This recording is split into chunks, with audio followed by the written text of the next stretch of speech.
poppin' Real 16 TV? It's Cuzzo P here, back with another reaction. This time we'll be reacting to the disturbing world of YNW Melly, now facing the death penalty. The channel that's on is Patrick CC, so that's where you're gonna have to check it out at. The screen recording about to start in 3, 2, 1. Go. Video playing now. He was infatuated with the power of having a weapon. In 7th grade, he brought a very large knife to school and threatened to unalive himself and another girl. It's pretty clear this young man was very deeply disturbed at a young age. Hell yeah. Shifting his focus towards music was productive for him. In 8th grade, he recorded his first song. Niggas be tripping, but never be body. You keep talking all this shit, and I'm happy rockin' proud of you, a punk nigga. In 2015, YNW was formed. So Jamel went by Melly, Christopher went by Juvie, Anthony Williams went by Sack Chaser. The rap crew started releasing music consistently on SoundCloud in mid-2015 and quickly gained support from their classmates. But at the start of 10th grade, Melly caught his first case for firing a weapon at 3 upperclassmen in a school zone. Demons was charged with 3 counts of aggravated assault with a deadly weapon and 1 count of discharging a firearm in public. This got him expelled from school and locked up for 1 year at age 16. It was during this time that Melly decided to take his music career very seriously, so he got to work. Sometime I'll be home soon, it won't be long, I promise I will be okay. Clearly, Melly had a gift. He has a very unique, raspy, yet deep cadence, and naturally knows how to control his pitch. He spent his days behind bars writing love songs and murder ballads. He's not terrible, nigga. You know I love it when I'm next to you, riding through the 772. When he got released around October of 2016, he released his track 772 Love, which gained a lot of local support and some online buzz. He then previewed another track that he wrote behind bars that would end up changing his life. Ain't getting roll no weed, ain't getting roll no sisters. Man, I guess this low-key shows that music is better when it comes through some sort of pain. Melly knew this track, Murder on My Mind, was going to be a big one. He eventually recorded the song on a whole new beat with a faster tempo and released it in March of 2017. This is where Melly started taking his social media presence very seriously, focusing on Twitter, Instagram, and YouTube. Since he was on parole from his previous bid, the judge actually used this song as a violation of his parole because of its detailed lyrics of Melly fantasizing about murdering people, and thus he got locked up again. Now, using song lyrics to incriminate someone is illegal in some states, and a lot of people like to make the argument that it's just art, which is definitely true. But Melly, even outside of his music, has made multiple questionable statements that are too dark to ignore.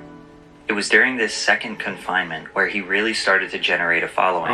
It's unclear how much time he spent locked up, but he was now 17 years old, and around October of 2017, his team was promoting a #FreeYNWMelly campaign. His family and friends even produced and filmed an entire music video for his song 772 Love, which now has over 40 million views on YouTube. Upon his release in March of 2018, he was starting to explode. He immediately dropped a music for Melly the Menace and did a number of live performances in Florida.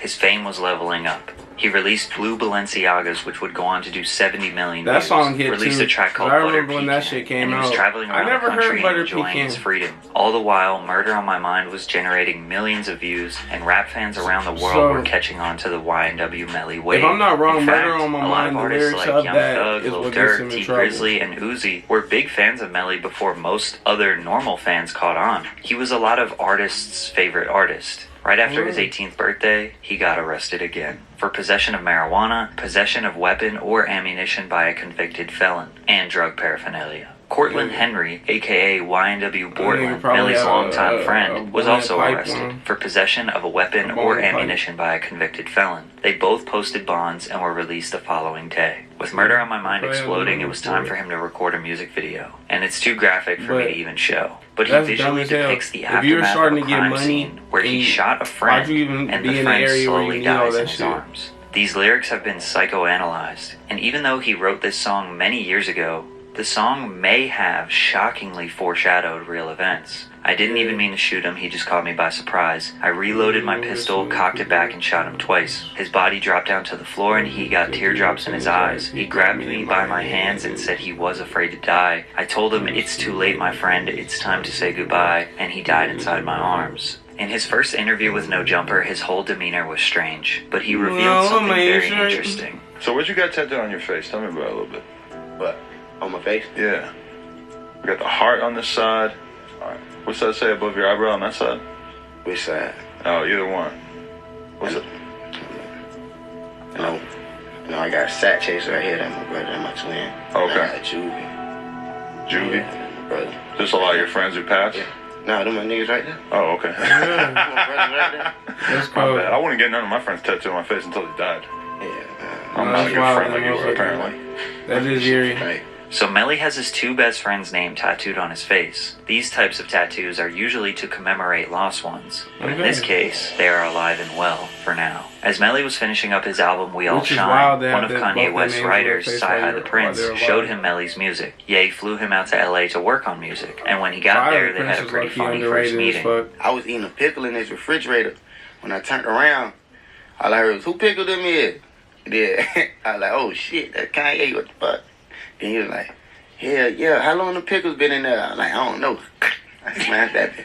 Then he came and he was like, That nigga wild. "Nah, I'm not gonna touch those."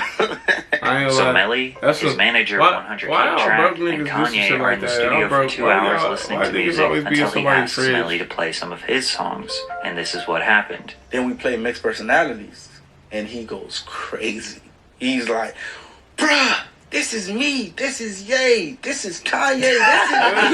This is me." That's what And he's Kanye like, I'm shit. like, "Damn." That nigga Kanye crazy. Said it like, "Damn, he fucking it." He like, "Bruh, I want to jump on this." is me. Right. Easy. He said, "I want to jump on this." But then after I told him no, he was like, "Damn, why?" I was like, "Because we about to drop it. We in the process." He's like, "Bro, whatever I got to do, I get it done. Like to get Okay. on the record. Like, cause this is really me. Like I'm feeling a connection to it." Kanye resonated with the mixed personalities I fuck track, with that. most That likely organic because of his getting struggles together, with bipolar disorder, I like which that Melly shit. also admits he has been diagnosed with bipolar disorder. They came together, filmed a music video with Cole Bennett, I ain't and it would gonna lie. ultimately get released. I This know is some- only I know the some second niggas with that SoundCloud shit, artist that Ye but- collaborated with, before Donda. The other one was Lil I don't Pump. know. So I Melly don't know. just They secured never a seemed ticket so, to superstardom with that feature. like, but just when things were looking great, bad. a very, You know what I very dark mean? day When I say was bad, around like the I guess corner. there might be a spectrum, but On they didn't October seem like 26th, they didn't seem like they 2018, moved YNW jump too hard to me. I whose guess real I name is Cortland Henry, shows up thought to it was Memorial more. Miramar Hospital with 2 dead bodies in his car. The victims were both on the right side, front and back seat. They were the bodies of Anthony Williams, aka YNW Sack Chaser, and Christopher Thomas, aka YNW Juvie, Melly's 2 childhood friends. The vehicle had Damn. 8 shots on the right side and 1 through the back window. The police asked what happened, just and ate Portland that said they bitch were victims up. of a drive-by shooting. He said he left the New Era recording studio in Fort No. Lauderdale, If I drove west remember, on 595, they faked this then shit, south didn't on they? 75, and exited on Miramar Parkway heading west. I think He they said on faked it. Southwest If 160, they went through the a process vehicle to passed shoot up by the on side his of the right car side and all and that started shit, these shooting. niggas He was ducked okay. down to avoid being shot, and when he sat up, he saw his friends bleeding out, so he drove to the hospital, which was Right. conveniently right around the corner. After this report, the detectives and officers shut down the crime scene and walked 12 blocks on foot. Not a single Shout out to report bro of who made this gunshots, video. nor evidence of a shooting was found. Portland was Exactly. tested for gunshot residue on his hands, but came back negative. The roommate, Dontavius Withers, of Sack Chaser and Juvie, was questioned by the police since he lived at their last known address. He said there were 2 cars when they left the studio, a gray Jeep, which is where the murder took place in, and a red Mitsubishi, which Withers said that he and Melly were in. He said he went straight home and found out later that his roommates were dead and didn't know where Melly was. But it was later proven that Withers lied about the situation. Before they police showed showed up, videos he was instead. with Melly at Fredo Bang's house. Withers changed his story and said that Melly was in the Jeep when they left the studio, but then got into the Mitsubishi around Sheridan Ave when Withers Snapchatted him to pick him up. Police obtained security footage So from the he's saying manager of the basically recording studio, which proved he was Melly with left him the in whole the gray time, he Jeep. just must be He got dropped into the off. back left seat. Remember, victims were in the front Oh, right so and he- back right seats. Exactly. Cell phone records show that Withers went straight home without stopping, so Melly never entered the Mitsubishi. When police investigated the Jeep, they found one .40 caliber So shell basically- casing on the floorboards where Just Melly throw was. a pause there. So basically, he lying for bro. There's never been no proof of dude inside. There was never no proof of him inside the Mitsubishi. Dude hopped in the Jeep with their asses in the other seat, which makes the most sense. You know what I'm saying? Sitting. It was inside a white plastic bag. If this was a drive-by, there would not be shell casings inside of the car. This supports evidence that shots occurred from inside of the car. Police were able to obtain T-Mobile cell phone records that track their locations minute by minute. These records show that Which is Melly, why Portland, when Sack, niggas be and committing Juvie crimes, were they all gotta in the turn car their phone together off, at not the trying to tell time you of what the to do. murder. They did confirm that the Jeep exited on Miramar Parkway, but turned north on Southwest 184th and then west on Pines Boulevard at 353, and then turned back east at 406. This is enough time to make it all the way to the outskirts of the city where nothing is around, and back. The cell phone records also show that they were driving around the area west of I-75 before arriving to the hospital at 435. Melly's cell Like, phone almost was like they was trying to separated from figure the it car out. at 432, just 3 minutes before the Jeep arrived to the hospital. This is where people are assuming that Melly and Bortland were trying to get their story straight, driving around the city, and then ultimately Melly hopped out before Bortland took them to the hospital. Melly then FaceTimed his girlfriend, saying that that's they were wild. a victim of a drive-by. And That's he needed to crazy. be Like, picked these up, are your which two best confirms that friends. he Like, your was at the closest scene of the dudes. crime. So police knew that there were a lot of conflicting statements Mm. from witnesses, and even some straight-up That's lies. crazy. They needed to conduct this investigation immediately. The next day when the news broke, But what makes it YNW so Melly weird took is to you were the Instagram and one that's Facebook popping. to grieve publicly, claiming that they took my brothers from me over jealousy. Melly proceeded with his career as usual. Oh. He released a documentary on his YouTube channel on December That nigga cold. He cold, and what's crazy is like you grew up with them niggas, like you started all this together, and why? You're the most poppin' one. I don't get why it was necessary. This shit is crazy. Oh my god, let's keep it going. 4th, which featured Sack Chaser and Juvie, and a little bit about how close they were growing up. It also featured a section about how obsessed with guns Melly was. At the end of the documentary, it stated that 4 days after the completion of this film, YNW Melly and his friends were a target of a drive-by shooting. Then the Genius video dropped of Melly explaining the lyrics to his hit song Murder on My Mind, where he describes his love for guns and says he isn't a human murderer. It's a murderer. I murdered a and I murdered a bee. I am not no human murderer. But on January 3rd, 2019, he was arrested in Florida on That weed don't look charges. weird. His sinister smiling mugshot went viral. Just 3 Really? weeks later, while he was still locked up, Mixed Personalities dropped with a Lyrical Lemonade video. This was a Okay. huge moment for Melly and Cole Bennett, as Kanye was It's the almost first like he was veteran saying- it's superstar almost like he rapper he had knew, worked with hey, at these that niggas point. finna The get song me. went mega My ass is going viral, away. and Melly's fame exploded. This was the first time a lot of people have heard of him. He was about to become a mainstream artist, but on February 13th, just less than a month later, the investigation concluded, and a warrant for his arrest for the murder of his two friends was now official. He immediately turned himself in despite claiming his innocence. 2 weeks they found later, all the them evidence phone against records. Melly was released. Police discovered that YNW Bortland lied about where the crime actually took place. The police used a canine to investigate the crime scene on Southwest 160th Street, which is where he reported the drive-by happened. These but police the dog too found good. nothing. Yeah, Officers then get you a investigated camera, a get more you a mic. rural area that they thought maybe Go to was the school. crime scene, and the canine found some evidence. The These dog niggas is discovered good. 8 .40 caliber shell casings and 2 types of glass that matched the front passenger and rear passenger window of the Jeep. Unnecessarily So now good. they know the crime scene is not even close to where it was Unnecessarily good. reported. This prompted them to investigate the vehicle again, and they decided to do a trajectory analysis using rods and strings to determine flight paths of projectiles. And they confirmed This that some there is more, no way elementary this could have Sherlock been a drive-by Holmes shit. shooting based on the bullet paths and the wounds suffered by the victims. The police suspect that they parked the vehicle and staged a drive-by shooting before showing up to the hospital. When autopsy reports came back regarding the victims' wounds, the evidence shows the initial lethal shot occurred from inside the vehicle and was initiated from the left rear passenger side, the same position occupied by Demons, he just which is started Melly. bopping An him? intermediate wound, by definition, would indicate a distance of 3 inches to 3 feet between the victim and the weapon. However, due to a 3 centimeter stippling pattern, The weapon was in a close proximity to Thomas's head. This would be a straight-up execution-style shot. That's why the gunshot I thought wounds this to the nigga back just of Thomas also blew his indicates these wounds were out. inflicted after he was shot in the head, as the projectiles entered Thomas's back when he was leaning to the left. Evidence from the autopsy revealed that both victims' wound paths to their heads were from a left to right direction. This nigga direction just started contradicts knocking the statements niggas. made by Henry Oh and my does not God. support the He statements just of a went, drive-by shooting that occurred on the his right two side of the best vehicle. friends. Basically, they think Melly shot both of his friends point blank. Then they drove around trying to come up with a story, then staged a drive-by to make it look more convincing. And obviously the police have garnered a lot of evidence to support that. Because of Melly's music about guns, murder, and admitting to having another personality, Melvin, who is reckless, unpredictable, and willing to kill, he hasn't exactly made himself seem like the most innocent man in the world. Most of his fans claim that this is just art. It's too common for rappers to make songs that glorify violence, gang activity, and all kinds of heinous crimes. This is all just for entertainment, and Melly is actually a good person.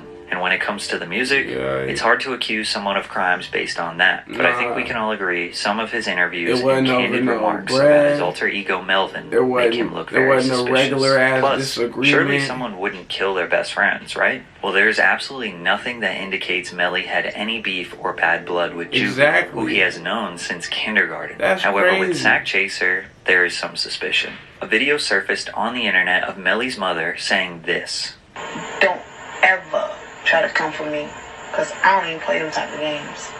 Like, what the fuck you got that I ain't got? Oh, you threaten me with your little gun?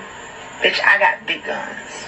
So she said Sack Chaser threatened her with a gun, and also said that she has bigger guns. She was also in one of Melly's videos holding a Draco. So we can indicate from these that she might be into a more dangerous lifestyle than most mothers. Or maybe she was just being emotional on camera. Either way, she may have just gave the judge a reason to believe that there was a beef between Melly's mom and Sack Chaser, and that Melly would most likely defend his mother. Other than that, there isn't any strong intent for him to kill his friends, which is very important because they're trying to accuse him of premeditated murder. There are tons of rumors with very little or no evidence at all. Rumors that Sack Chaser was supposed to get $200,000 when Melly signed and he didn't want to pay him. Rumors that Sack Chaser got into a fight with Melly one time and knocked him out. Even rumors that Melly and Sack Chaser were in an intimate relationship and there was jealousy. There's an alleged video of Melly admitting to the murder, but it was just him singing Kevin Gates lyrics. There's a message he sent to a random Instagram account the night of the murder that says, "I did that," but with no context provided. But again, all rumors and very low evidence. It seems like the prosecutors have an extremely weak case. There is no confirmed murder weapon, and there is no intent. So to charge someone for first-degree premeditated murder and seeking the death penalty, they need a very strong case. Also, keep in mind, we have no idea what Melly's defense is going to be. 4 years later, and we still have only heard one side of the story. And since Melly has been locked up, his life has been rough. He pled not guilty in March of 2019. The next month, they announced that they were seeking the death penalty. He announced in June that he would be home soon, and was seen in court smiling. Melly vs. Melvin was his third studio album released while he was locked up, which eventually goes gold, and it spent 31 weeks on the Billboard 200 albums chart. Then in March of 2020, he's seen smiling in court again. In April, he tested positive for COVID-19. He'll be filing a motion for restricted release in hopes of better care due to any jails not being prepared to treat this new virus. He hopes for your support and to recover soon. Pray for Melly. Send positive energy to him, please. Despite his health, he was allegedly involved in several fights with inmates, guards, alongside inmates, etc., causing him to lose his privileges and send him to solitary confinement for 70 days. Then YNW Portland was granted house arrest, which is extremely uncommon for someone to get released, facing the severity of these charges. His team released another project in 2021, Just a Matter of Slime, which had an insane list of features. Trying to hold on to the audience that is still, his physical condition got worse when it was reported that he had an abscess in his lower jaw, which is a bad chronic infection because of his diamond implants. He was denied dentist visits, a regular toothbrush, or floss because they can be used as weapons. People suspected that the jail are trying to torture and break him down while he awaits this trial. In March of 2022, he filed for a speedy trial, and was granted it. We thought we were going to get the answers, then it was pushed back a month, then another, and ultimately postponed indefinitely in May of 2022 after his own defense decided to rescind their speedy trial notion. There was another report that an inmate snitched on him and said he had shanks and pipe bombs in his cell, and he was trying to escape. That's wild. But when If they he would have had a speedy investigated, trial, he there was probably would nothing. have got off. However, they did find weapons in in someone else's cell close to him, so they were trying to pin it on No Melly. double At the end jeopardy. of 2022, he had made multiple long posts on his Instagram begging for help, citing specific officers that are abusing their powers, mistreating him, revoking his phone access, only letting him out of his cell for 1 hour a day, watching his every move, threatening to beat him up, and making sure his family never hears from him, cutting off all his communication with others, and straight up torturing him. These Instagram posts let us know the type of inhumane treatment that YNW Melly is facing right now. Now, reminder, he has not been found guilty of anything, so this treatment is definitely excessive. Going into 2023, we still do not have a trial date.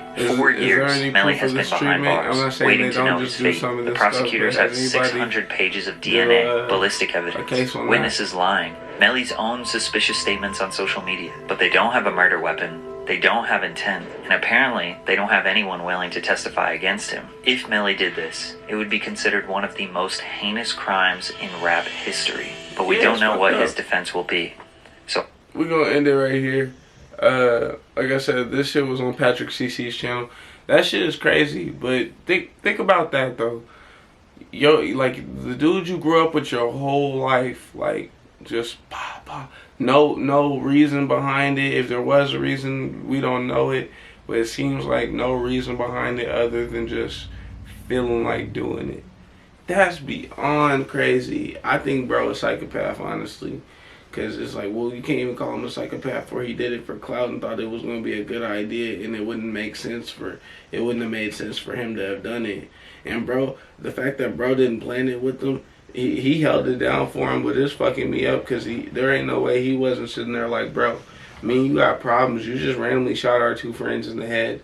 Like, I'm not telling you, but there's no way me and you could be cool. I can see him being like that, but how are me and you gonna be cool after this? You just shot both of our partners in the head, and now you gonna make me drive him to the hospital, incriminating me. This is fucking crazy. Go ahead and continue to like, subscribe, and share. Continue to fuck with me. Holler at me. Bye.